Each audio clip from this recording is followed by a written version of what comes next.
meeting of the zoning. Thank you. This is a regular meeting of the zoning board of appeals of the town of Orleans.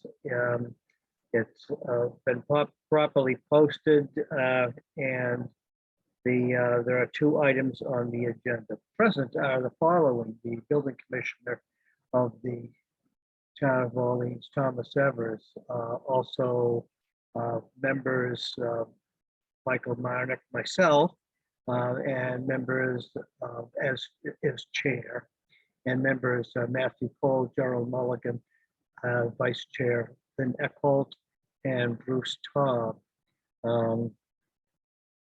We do have a quorum, and there are two items on the agenda.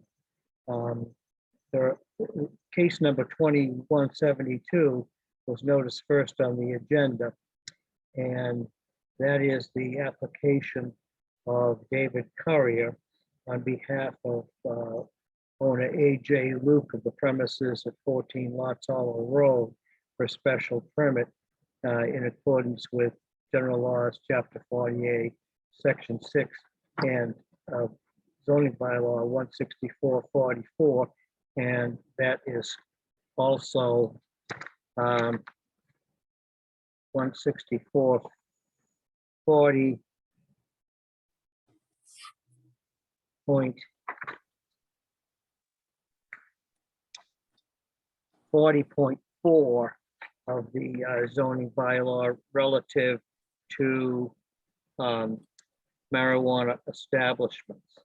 The present use of the building is office space and apartments, and the applicant proposes to continue the apartment use and also settle in a retail cannabis shop. The applicant noted that the planning board has passed on this application, and we have received separately from the town planner the site plan review. I'll look for the date of it. Anyway, we received that as well. Now, it was brought to my attention this afternoon that 160 bylaw section 164-40.4E2 requires, in connection with the processing of a special permit application, that any licenses and permits be part of the application. Mr. Meservey noted that, as far as he knew, that the town had not received those documents with the application. I have reviewed the application, which has been filed in case number 2172, and it doesn't have copies of any permits. It does address itself to the categories and requirements of 164 section 44 special permit, but there's an overlay here, and we don't have that, and I'm asking whether the applicant has any comment on how we deal with this. In other words, it might be premature. Mr. McNamara. Thank you, Mr. Chairman. Yes, so we received the same email today. The planner stated, as you had indicated, we would have been comfortable proceeding with the ZBA with the state license as a contingent or as a condition on the special permit. However, if the process that the board is to follow is the one recommended by Mr. Meservey, in other words, that we should somehow receive a provisional license from the state before we proceed with this board, then we're willing to accept that result. And in that instance, we would request to postpone or withdraw the hearing today. You don't want to withdraw the application. You want. you- No, we would not want to withdraw the you application. postpone the hearing, which would, as a general rule, the zoning board of appeals is the last stop on the railroad. And in this case, 164-44E2 does make it a prerequisite, a condition preceding that any underlying licenses or permits be attached to the application. So, and that would mean that what we're doing tonight wouldn't be moot for some other reason.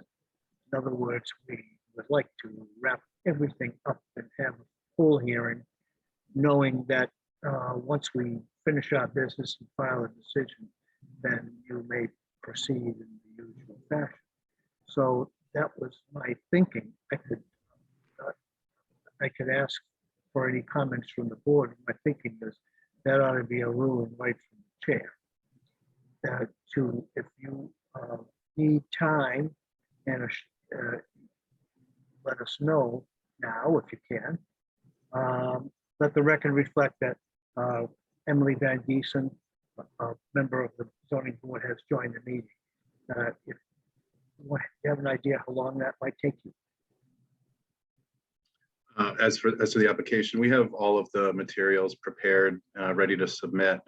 The state's process, just for context, is there's a few steps. So when we submit the application, they will inevitably issue an RFI. After that process is complete, we would get what's called a provisional license. And I believe that is what Mr. Meservey must be looking for, because beyond that, we would need all town approvals in place to proceed for a final license. Look to me that all the other requisite town approvals here in Orleans, they're done. Is that Correct. right? And That's then my the special- understanding. And then the special permit for the use. Yeah. And under 164 44. So what we need from you is a motion to continue to a certain date. And if you could confirm that with an email to the board secretary, that would be great. Can you give us a date now? Can we request 30 days? That would be fine. So that we have May 18th, first week in June. We hear on every 2 weeks starting the first and third Wednesdays of every month. Okay. I would say maybe okay, first and third Wednesdays. What about the 15th of June? Would that be okay? It's fine with me. Members of the board, anyone have any comments on what's happening here? Then let it be so. Members of the board, we have a motion by the applicant to postpone the hearing for the filing of copies of any requisite underlying state licenses and permits till the first meeting in June. Mr. Chair, I apologize. I believe that would be the second meeting in June. Okay, the second meeting in June. Excuse me.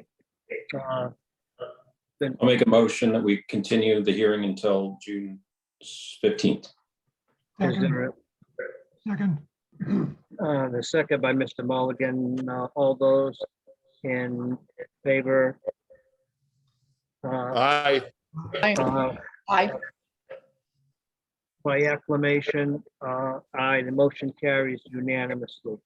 The hearing on case number 2172 is continued till June 15th, 2022. Thank you. Thank you, Mr. McNamara. Thank you, members of the board.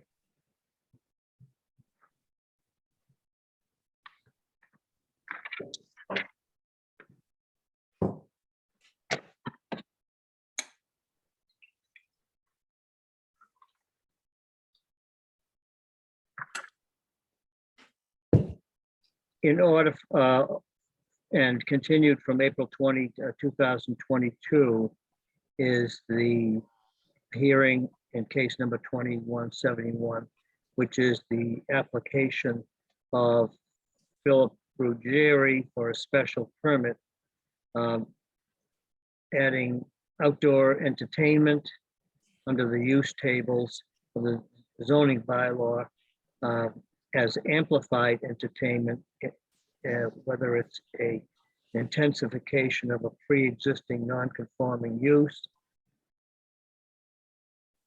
The property is located at 5 Beach Road, Orleans, map number 36, parcel 137.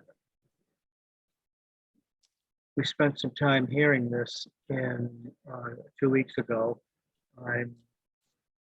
Since that time, we have received 2 or 3 pieces of correspondence. Could I interrupt briefly, Mr. Chairman? I apologize profoundly. Is this not something we want the public to hear? Do you want to have to repeat it, or are you looking for an opinion from us? Again, my apologies for interrupting. No, sir. I'm stating the case again. So we'll see exactly what's in front of us, Mr. Todd. I have no objection. I just think that Okay. you're going to end up doing it again in front of the public. No, we, Okay. a good part of the public was with us That's on why you're the April- chairman. on April Thank you. 20th. I accept completely. Thank you. And we have, and collectively and individually, the zoning board members and the public for that matter, and the applicant and any opponents have memories of exactly what went on. Now, trying to bring it back up to date, since then, I can state, and I think there have been 2 or 3 pieces of correspondence. And there have been, if they were circulated amongst the members of the board, either by individuals who were in favor or in opposition to the applicant. Additionally, both council have provided a substantial amount of documents which would be in the nature of supports to what we really requested were proposed findings of fact. These have been well considered, and I don't know whether, in view of the timing of the receipt by the board secretary, whether all of the zoning board members have been in receipt of this package, totaling in all roughly 120 pages. I'm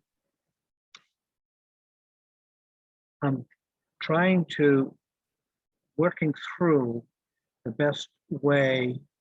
There are a lot of people, I think, who still want to be heard. And I do want to make sure that the zoning board has a good sense of public comment. Although we have a good amount of it in writing. I set some ground rules in the first hearing, and I don't know that I have to repeat them. From the conduct of the first hearing, I could see that people were generally adherent to my suggestions, that their comments stick with the knitting, were relevant, and brief. We started with hearing from Mr. Kanaga for the applicant. Mr. Ruggieri himself testified to us, and Ms. Dalmas for at least 2 members of the public. And since then, I think that now she represents 3 or 4 at least. Also weighed in on proposition. I we had, the sense of the board was that the question was properly in front of the board, whether a special permit should be granted to the applicant. There was a flip side to that, and whether that is, whether the decision of the building inspector to refer the question to the zoning board was merged with that. I think that it's so. So for more or less simplicity, we are treating this application as one for a special permit.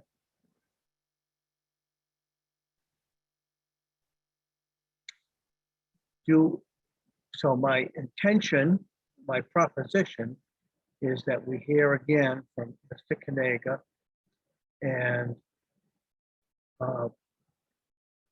plus anyone briefly who, any individuals wishing to speak in favor of the application. And then from Ms. Dalmas and her group. Mr. Evers, Ms. Dalmas asked whether I would allow through the chair her questioning the applicant. I will allow that.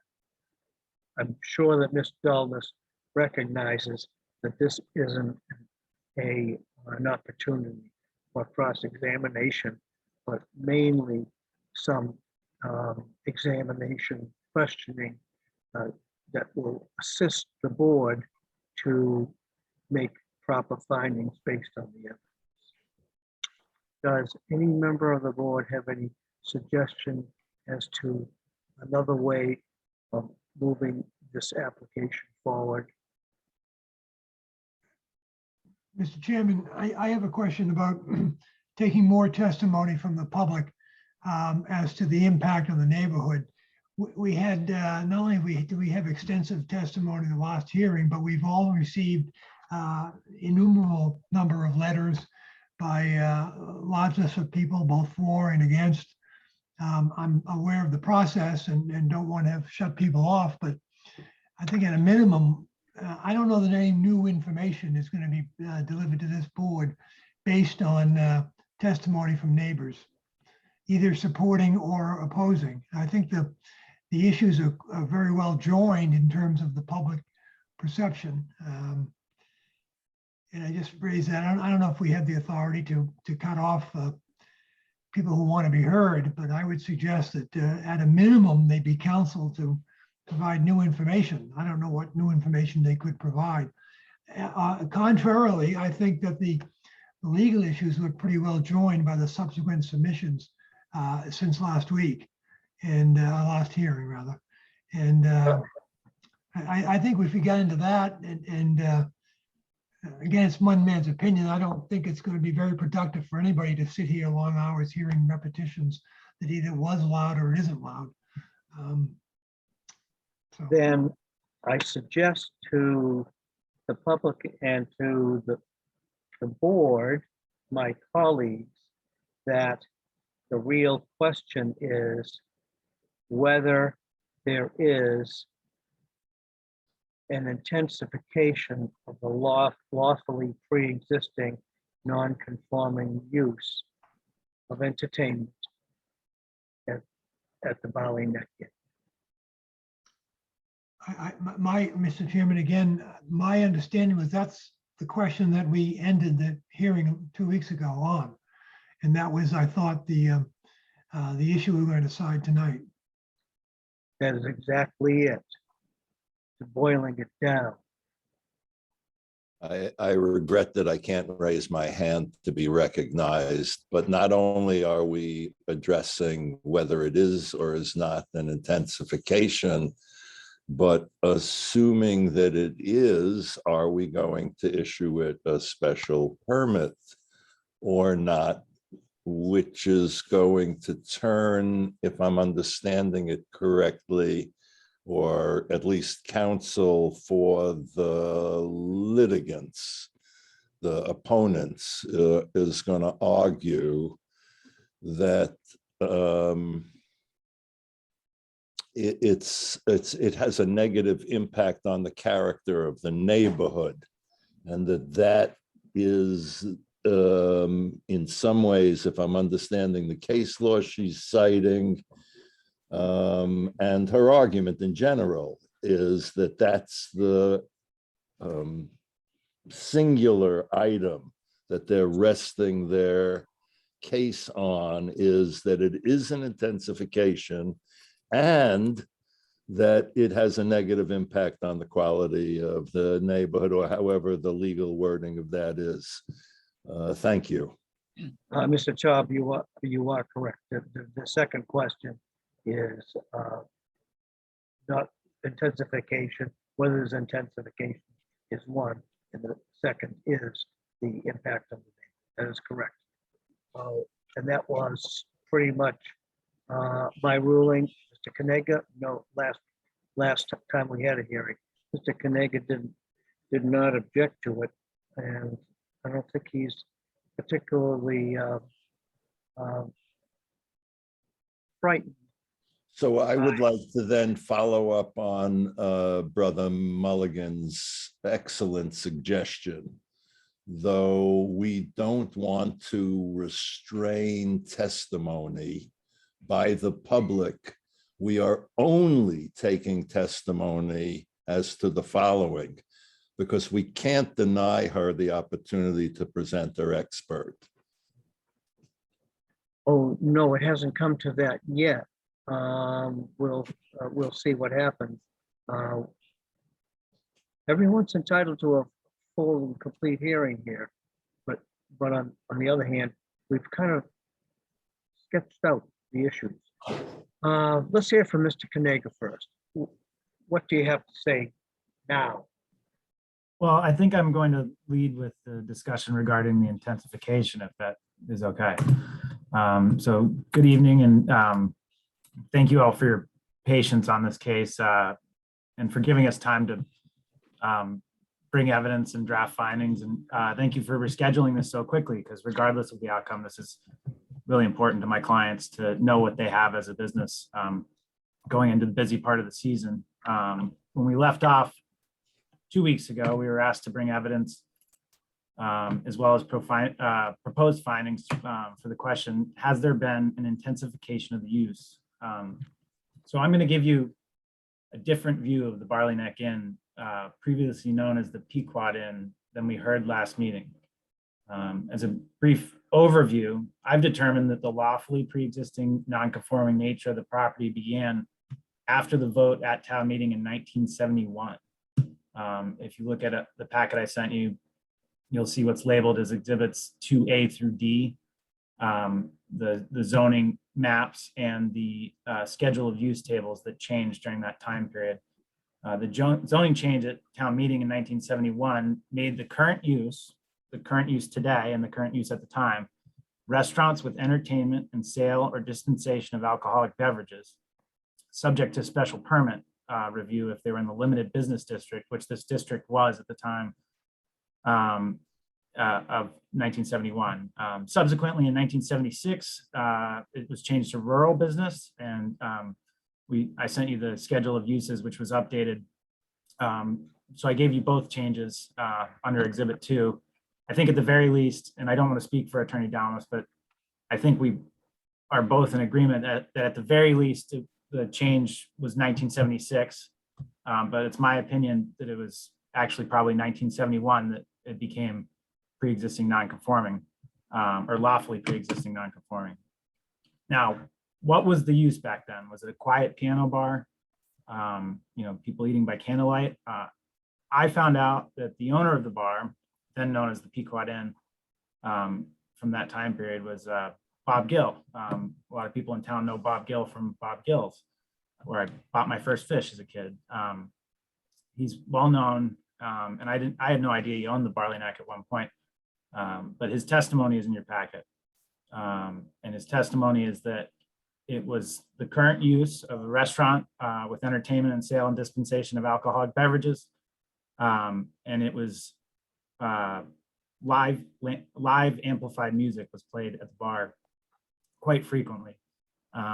Everyone I spoke to, and I mean everyone, defined the Pequot Inn as raucous. It was loud, counterculture, early 1970s. I've been told some pretty crazy stories that I left out of the statements, but I heard, one point a motorcycle was driven through the bar, a horse was driven through the road through the bar, and an anecdote, I asked about the piano bar to a frequent person or a person that frequented the bar at that time period, and the only one they remembered was one they lit on fire to keep warm one night to keep the party going at the Pequot. So not quite the quiet piano bar the abutters believed it to be. But since at least 1970, the use on the Barley Neck Inn property has been, and indeed still is, it's a restaurant with entertainment and sale or dispensation of alcoholic beverages. Since at least 1970 and prior to town meeting, both 1971 and 76, the entertainment portion of the use, as licensed by the town and state, in both dates, 71 and 76, was live amplified music until 1 a.m. up to 7 days a week, often with the doors open because there was no ventilation and the building lacked insulation. The question is live amplified music on a different part of the property, the lawn of the Barley Neck, under new restrictions from the select board, not previously applicable to the applicant. No more than 4 days a week, no more than 4 hours at a time, and no later than 8 p.m. as an end time, and intensification of use. Keep in mind the use is the same. So I tried to balance it out. So the lawful pre-existing use was music until 1 a.m. The proposal is music till no later than 8 p.m. Lawful pre-existing use was no restriction on sound, exemption, and the exemption from the Orleans noise bylaw. The new restrictions on sound amplification come from the licensing authority, the new license. The lawful pre-existing use was 7 days a week with no duration restriction. The new proposals, no more than 4 days a week and no more than 4 hours at a time. Live indoor amplified music with the doors and windows open inside and what can only be described as not family friendly versus live amplified music in a family friendly environment outside. The abutters cite Cape Resorts Hotels, among other cases, several times, where in that case, a resort hotel, which originally prior to zoning changes provided meals and overnight lodging to guests, and somehow it morphed over the years into a nightlife destination with 3 separate nightclubs on the same premises, was an attempt, that was the intensification. The present case seems more akin to a case, Rubel versus McGee, that cites a lot of the same cases where a small car repair shop began repairing large heavy equipment and storing heavy equipment on the subject property. The judge in that case found that there was not enough evidence of a change in use at the property to meaningfully apply the powers test. So the judge applied it in that case regardless. For present purposes, I believe Chairman Marnick asked us to apply the powers test. So the powers test is 1, does the current use reflect the nature and purpose of the non-conforming use prevailing at the new zoning when the new zoning law took effect? 2, is there a difference in quality or character as well as degree of use? And 3, is the current use different in kind in its effect on the neighborhood? So the first question, does the current use reflect the nature and purpose of the non-conforming use prevailing when the new zoning law took effect? And Attorney Dalmas correctly pointed this out. So we're looking back to 1971. And the nature and purpose have not changed. The use has been and continues to be restaurant with entertainment and sale or dispensation of alcoholic beverages. There has always been live amplified music played on the subject premises, or at least for over 50 years and predating the zoning changes in question. The second prong is there a difference in quality or character as well as degree of use? The abutters and I cited Alameda and the Baron Chevrolet case, which gives us a good guideline. It's the second prong may be satisfied when the use is reasonably adapted to the prior use, is not extraordinary or unreasonable and does not change the fundamental nature of the original enterprise. The proposed use, in my mind, is actually less intense than the original lawful pre-existing non-conforming use. The timeline for the music is shorter. It must end by 8 p.m. instead of 1 a.m. The music cannot be played for more than 4 hours at a time and no more than 4 days a week, compared to 7 days a week prior to the zoning change. And at least as intended by the select board, it will be governed by new constraints under the new outdoor music license created by the town of Orleans. But for this license constraint, the subject premises wouldn't have that. And to quote one of the abutters opposed to the project, Laura Scheel, she's relieved that the conditions living across from a bar are not what they once were. Said slightly differently, the conditions of the use are less intense than they once were. The third prong is the current use different in kind and its effect on the neighborhood? The evidence on record does not support this. There are many letters in support of the current proposal by both direct abutters and residents of the surrounding neighborhood. Interestingly, the abutters who are against the project cite noise complaints, almost all of which came from one person, Stephen Schenfeld, who became an abutter in late 2020, as evidence that the use is somehow different.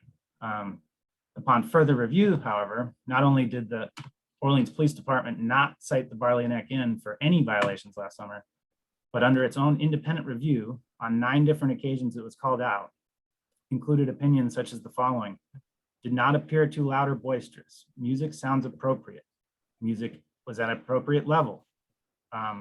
While standing in the parking lot, was unable to recognize the song being played as I could not hear it well enough. The Orleans Police independently recognized that this use is not different in its effect on the neighborhood, especially when viewed along with the Barley Neck Inn staff decibel readings. But once again, most telling is the statement of the abutter, Laura Scheel, who's been a resident since 2004, which indicates the proposed use is actually less intense than the pre-existing non-conforming use, lawfully pre-existing non-conforming use. And the distinction today, many of these, the surrounding neighborhood wasn't exactly there at the time. So with this new evidence presented tonight with the owners of the bar in the 70s, and the actual use in the 70s. We think that when the subject premises became pre-existing non-conforming, coupled with third-party perspectives from both neighbors and independent review of the Orleans Police Department, the new information regarding the permit, I believe that the powers test has been met, and the current use is not more intense, an extension of the lawfully pre-existing non-conforming use from 1971 or 76. And I think with that information at the time, it may have changed Commissioner Evers' decision. Well, Mr. Kanager, is it fair to say that the proposed use in 2022 is no different than the licensed use in 2021? Yes, I think that's fair to say, yes. In other words, there's nothing new coming on, no new conditions sought to or to be more accessible. Sorry, I think this is the first year it's actually been in place for the whole town. So that this license just was issued to the second applicant. There was a third one today, actually, last week. So I don't think it was, previously people have been operating under their existing entertainment license when operating in entertainment outside. So this new license is actually new as of this year. It's not the same as last year. The whole idea would be to, or at least the discussion the select board has been attempting to have is how can they balance the interests of the public with the neighbors if there are issues. And that's the purpose of a licensing authority. They have the power over noise created by a license, granted license, or overuse or misuse of the granted license. That they do, but we have it now, and under 164-44, the zoning board is allowed to attach conditions to the special permit.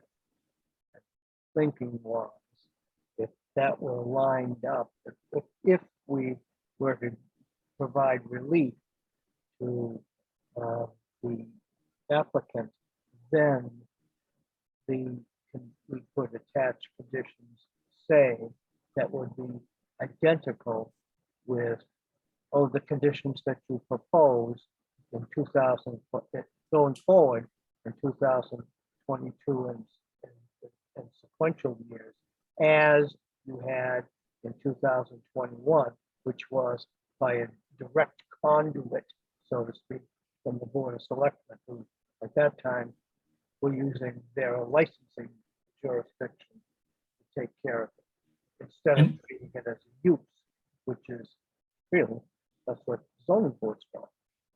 Yes, and I also can dovetail, I have a special permit presentation, but effectively, and you said this last time, Mr. Chairman, with your discussion with Attorney Dalmas, I mean, really the review of substantially more detrimental is just a heightened review of what we just went over with the powers test, with noise probably being the one discussion point for a special permit review. So I'm happy to do it, but it's a very similar. No, those, we're quite familiar, all Right. members of the zoning board are quite familiar with those categories. What I think is that we're grabbing right onto the three prongs that you just sought to justify the application. And we appreciate that. Now, is there anyone wishing to speak through you in favor of the application that would cast, as I said before, white red?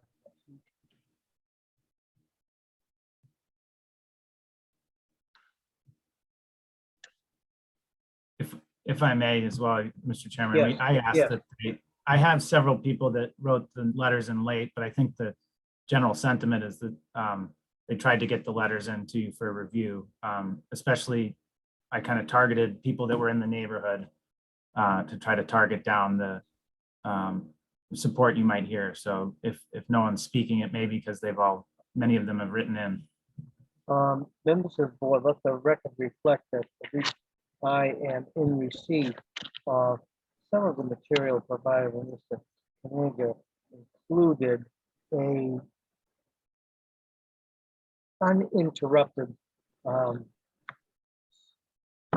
set of affidavits, that is from, say, 1971 to the present owner of the Valley Neck Inn, establishing the use of a loud fun bar, entertainment and music, extending from Mr. Gill through Joe and Kathy Lewis. Don't know that that's any longer in dispute. The way we characterize that might be a different story, but I think that's established by the evidence. I might, does any member of the board have any questions of Mr. Kaniga?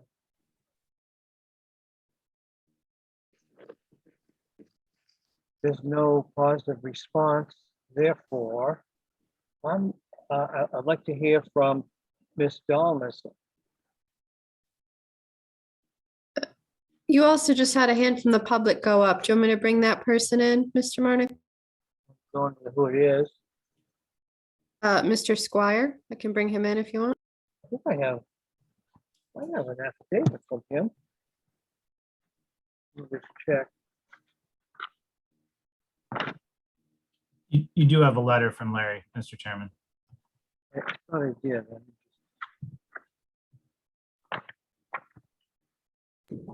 I'm trying to bring in Ms. Dalmas, but she's not responding. We'd have to hear from her. All right, well, to allow no gaps then, let's hear from Mr. Squire. I'm sorry, you would like me to bring him in? Yes, yes, please. Okay. You also have two more members of the public after that who just raised their hand. I thought so. Okay, so Mr. Squire, you should see a little window pop up. Just click yes. There you go.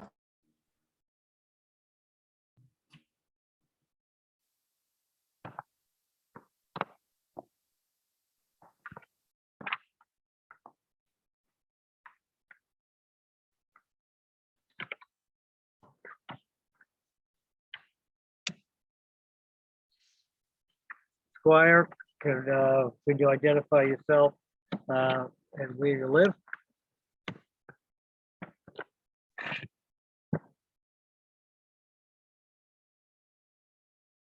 You, Mr. Squire, okay, can you connect your audio?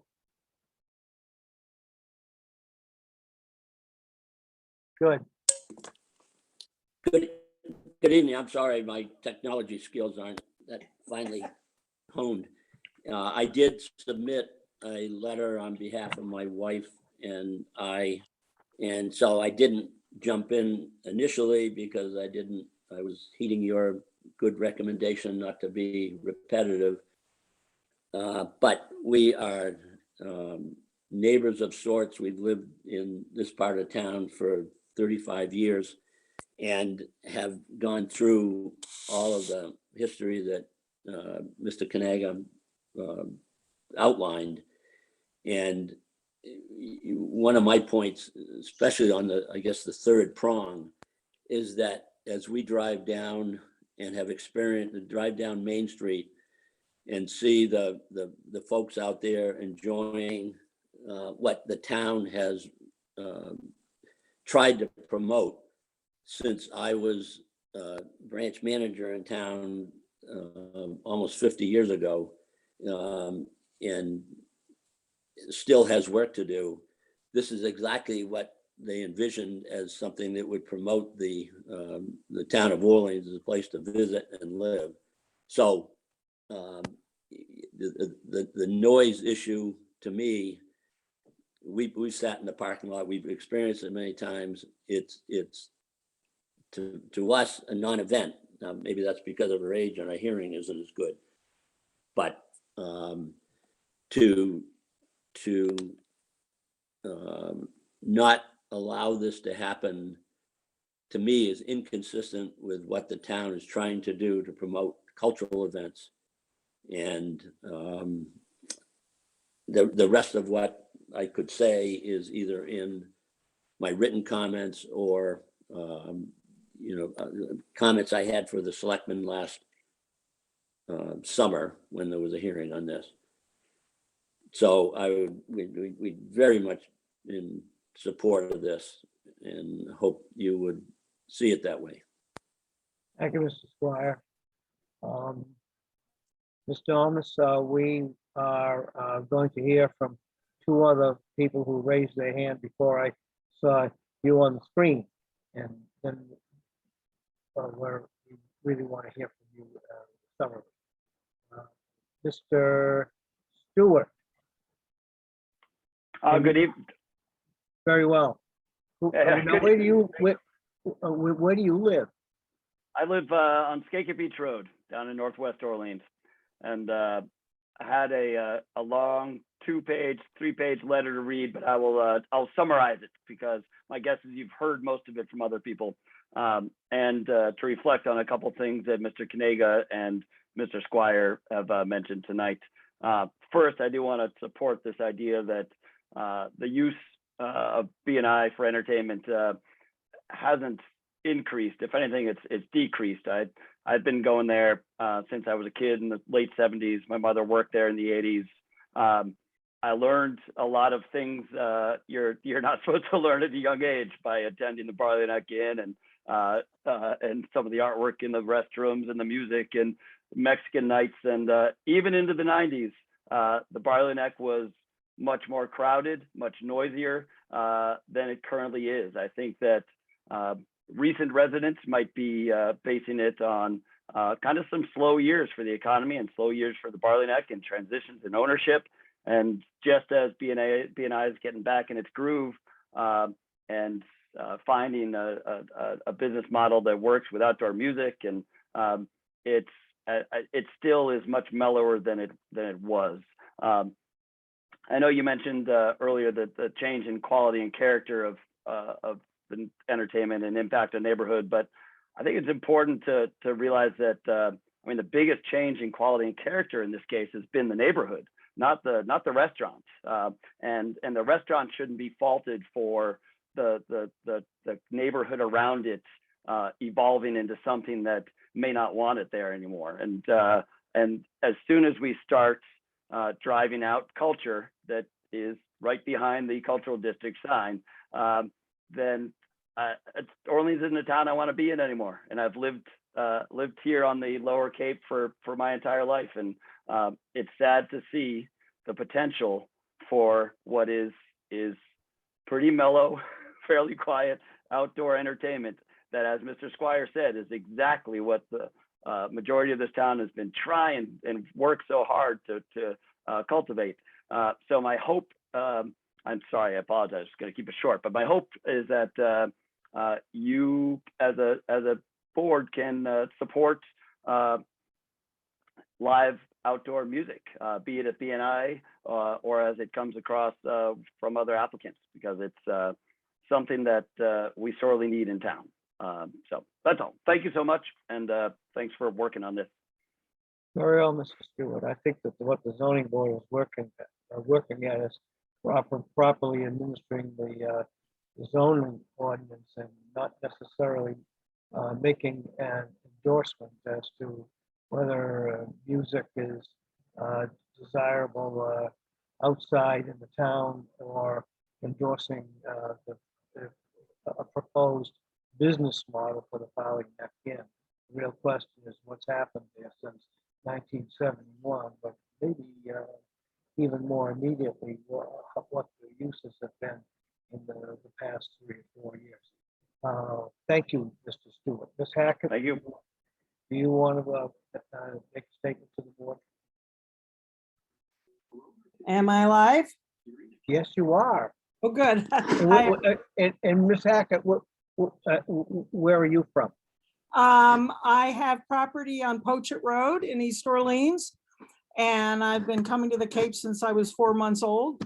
So I'm not a wash ashore really, although I've retired here for 14 years. But I go to the Barley Neck Inn all year long, and I go probably once a week to once every 2 weeks. And I guess my comment is more about noise than anything else. The staff is wonderful, the ownership is wonderful and all that. But last summer, my niece and I heard about what was going on and all the complaints about noise. And my niece and I decided on 4 different occasions, somewhere between 6 and 8 o'clock at night, to walk from the Whisk, you know where that is, the Whisk restaurant, up to the condos that are behind the Barley Neck Inn, both on Pochett Road and on Beach Road. And on all the occasions that we did that walk, we did not hear the loud music. We could not hear it. We sat outside in the tent that they had last year and the year before for dinner. We could not hear the music in the tent, which was right in their parking lot. We could hear the music when we went on the lawn, or if we were on Pochett Road right behind the man that was playing the guitar. We stood right behind him. We could hear music from the 60s and 70s and maybe the 80s, but we weren't listening to Metallica, Led Zeppelin, loud drums or anything like that. It was family oriented, you know, Peter, Paul and Mary sing along music. And the one thing that I noticed that really warms my heart is to see grandparents, parents, and young children out on the lawn enjoying the music dancing, playing cornhole, blowing bubbles. This is the kind of atmosphere I think that Orleans wants to promote. They want families to come to Cape Cod. They want families to live here, visit, and it's a family-oriented activity. There is no vibrating music that possibly can vibrate a house. I'm sorry to say that, but it can't possibly do that. But I think this is the kind of music. I go to the baseball games in town and there's music there until 10:30 at night. I go to the Hog Restaurant or the Tavern. There's music there that you can hear much further away than you can hear at the Barley Neck Inn. And it's a different kind of music. And I really think it would be a shame to not have this kind of family place in Orleans. It would break my heart to see it not happen. So I don't know how many of you have even been to the Barley Neck Inn and listened to the music on the lawn. I have no clue, but it is not loud, offensive music. Thank you very much. Very well, thank you, Tackett. Ms. Delmas, the floor is yours. Do you not want me to bring in the other members of the public?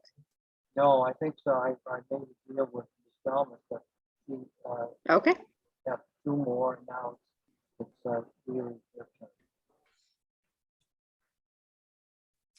Great. Good evening, everyone. Victoria Dalmas, Sunny and Associates, 15 Cape Lane. Thanks, everybody, for all the effort put into this interesting hearing.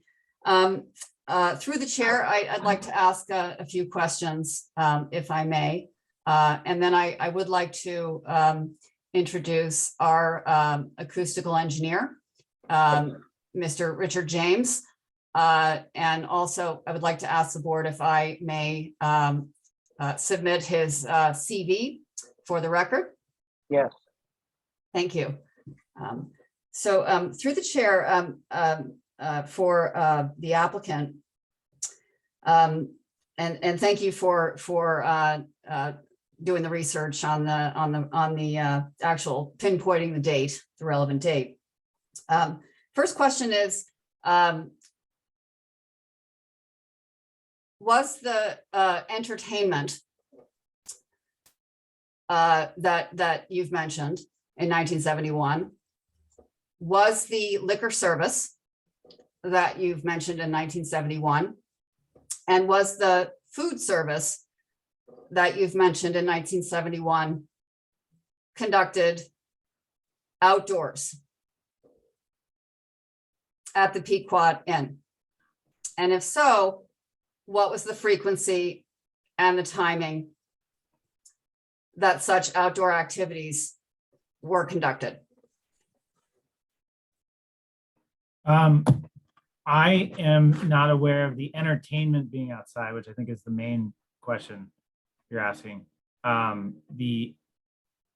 it's not part of his testimony, but the Bob Gill did indicate that he had gotten the Innholders liquor license because it allowed him to serve alcohol throughout the entire premises. The licensing at the time, you can't find it. I've looked as well as I could. I think I got it back to 1980, but I couldn't find it, the specific license for 1971, other than the owner at the time, the operator at the time, indicating he did indeed have the Innholders license for that purpose. It was a much different property too at the time. If you had a pool area and a motel and I mean, it was different. But yes, so no to the entertainment, which I think was the original question. Okay, so we know that there's a fundamental difference between inside and outside, right? Is that fair? Well, I think that my testimony, well, my statement was indicating that it was in completely uninsulated building that they would blast music till 1 a.m. with the windows and doors open. So I understand that, yes, inside and outside have different definitions. But my point is that I don't think it's a fundamental difference to the extent of loud music amplified into the night, especially considering the time. 1971, there were less people. There was less traffic on Beach Road.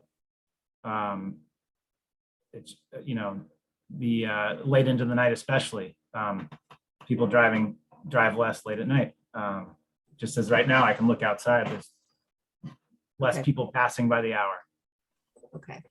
And in 1971, was there a tent put outside on the premises? Which Right. today, under the bylaw, would be a new nonconformity? I have no knowledge of a tent or not back then. Okay. And under bylaw, section 164-27, which is relevant to tents. And I understand the application envisions putting a tent on the lawn premises. Is that not a new nonconformity? I don't know. I'd have to look at that. I'd have to get testimony as to tents. I was looking at the intensification of the use as to the Well, noise. the presentation of or the implementation of a new nonconformity is by definition an intensification. And a tent under the terms of that bylaw section is a prohibited. Right, and my answer back to you is I don't know if there was a tent, but I'm pretty sure if that is your problem with this, my clients would remove the tent. Okay. Okay, and I had heard that you had said there was one complaint primarily from one abutter. One complainant. Okay. Well, the evidence in relation to the show cause hearings with the select board indicates several abutters were involved in the complaints about the noise levels. I was police complaints.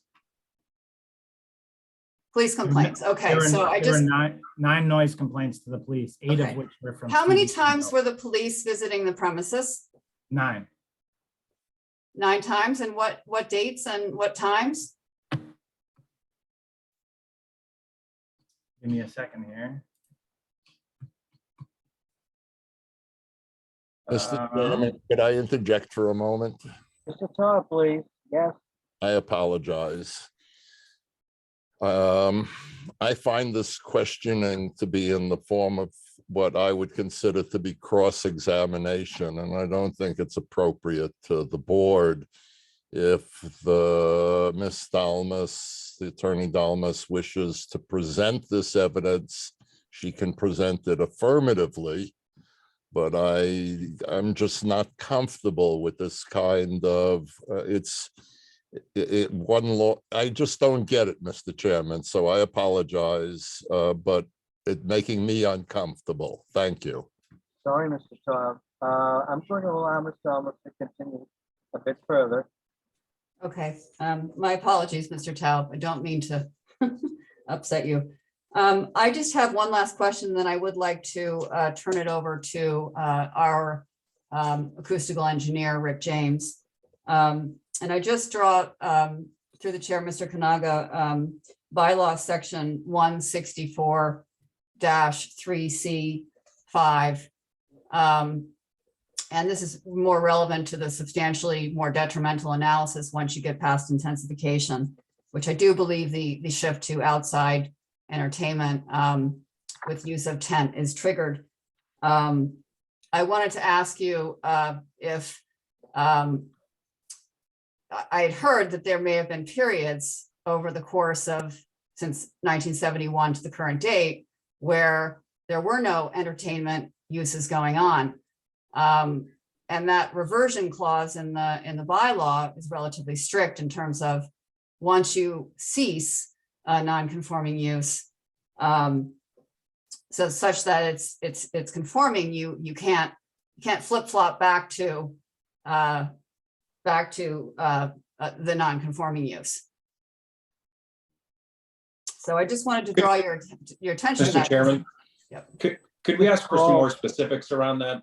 Hearing statements like "I have heard" with no specifics, no source, no date. I have an issue with questions phrased that way and for evidence to enter into the record as such. So I just asked for some more specifics. Really, Mr. Chairman, I would like to repeat that the statements of law being made by counsel, there's 40+ people on this call, and she is not competent to opine as to the law in this form at this time.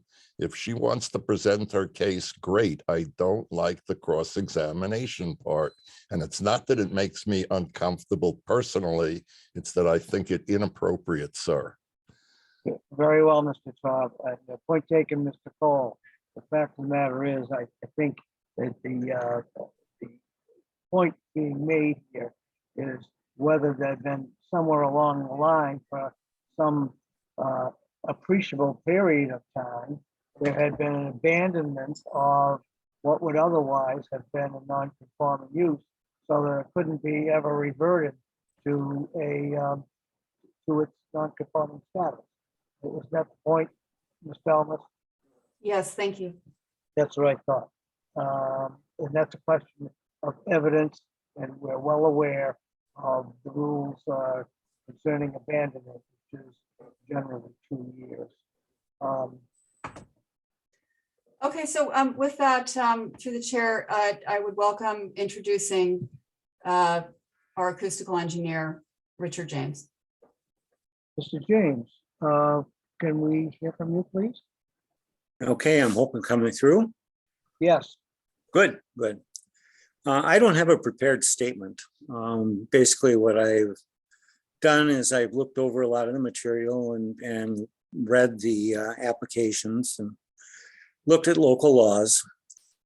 And I have to say that much of what has been presented to you as facts or as evidence about noise is really just misconceptions from people about their subjective responses.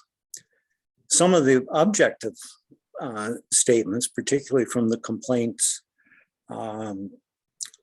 and I'm going back to one of them that was about being able to hear low frequency noise and feel vibrations in the walls. I run across that very commonly when we're dealing with music from instruments, amplified music, particularly bass drums, bass guitars, even some of the lower notes on guitars and keyboards. That kind of sound travels great distances. I think we're all familiar with the boom boxes that some people have in their cars, where you can hear the bass beat blocks away from where they are. That's kind of what we're looking at here with outdoor music and amplified. When I look at a community, and I've got 50 some years experience since I first picked up my first sound level meter, even before the permits for BNI. I was doing noise surveys for Chevrolet in 1968. So I've got a lot of experience with sitting out in quiet areas, rural areas, listening for sounds. Due to complaints, I represented GM, Ford, Anheuser-Busch, number of other big companies, all of who had strict requirements not to get their brand ID caught up in complaints about noise in the local newspapers. So they were hiring me to fix the problem, not to cover it up. And what I hear here is some people who want to make some changes for business. That's good. But they have no understanding of the impact of the change that may be beneficial to them on their neighbors. There's a concept called noise trespass or trespass zoning, noise being one of them. And what that says is the music that the people who would be sitting on the lawn are enjoying, at the point where that energy crosses the property line, becomes pollution. It's no longer music, it's noise pollution. Noise pollution is not acceptable. So when people who are talking about the benefits of this project for entertainment, et cetera, they're looking at it while they're within that property line. They're not looking at it like a neighbor would. So how do I get an idea of what a community expects? I look at their laws, particularly if the laws have been around for a while. And if I understand the Orleans noise regulation correctly, it basically says that the intent of the town board at the time they wrote that standard was to eliminate any sounds that were audible at a distance over 150 feet from the noise source. Well, that's the bulk of the residential properties, although some of the, I recognize the name is Laura, lives just within the 150-foot boundary. The rest of the complainants are far beyond that. If it is audible now, it will still be audible after that tent is installed. And that is because when you put up a tent with noise barriers around the perimeter, the noise goes right out the roof. We may say, oh, look at the nice noise barrier here, but sound goes over walls. Sound goes up and up through the roof, hits what's called the temperature inversion boundary, which at night may be a couple 100 feet above the ground, and bounces right back down to earth. So the wall that they're talking about isn't going to provide any real attenuation. They may as well be playing the amplified music out at night without any wall, without any tent. And I think everyone would agree that that would be a problem. So I see a lot of dreaming going on here. I even investigated some of the panels that would be used for the wall. They have almost no ability to attenuate the sounds that are in the range of bass guitars, drums, even the lower third of any keyboard. The ability to block those low frequency sounds is a problem. And for many years, and this isn't always a community problem, it's even a problem in occupational or other commercial environments. Low frequency sound, which is the bass guitar, the bass drums, the thumps, the bumps, the rumbles, is known to be more annoying, is known to be more of a nuisance and a source of adverse health effects. This is codified both in US law and in the World Health Organization's guidelines for noise. If right now we have complaints that we can hear the rumble, the bass, the guitars at 200, 300 feet, you'll still have those complaints if the permit is granted and the project proceeds as indicated. Spreading the speakers out around the perimeter, that's a great idea, but for every speaker that's pointed away from the residents, there's another speaker that's now pointed towards the residents. And like I said, that sound will go right up over the top. It reflects off the interior walls and it gets out. It's just the nature of noise.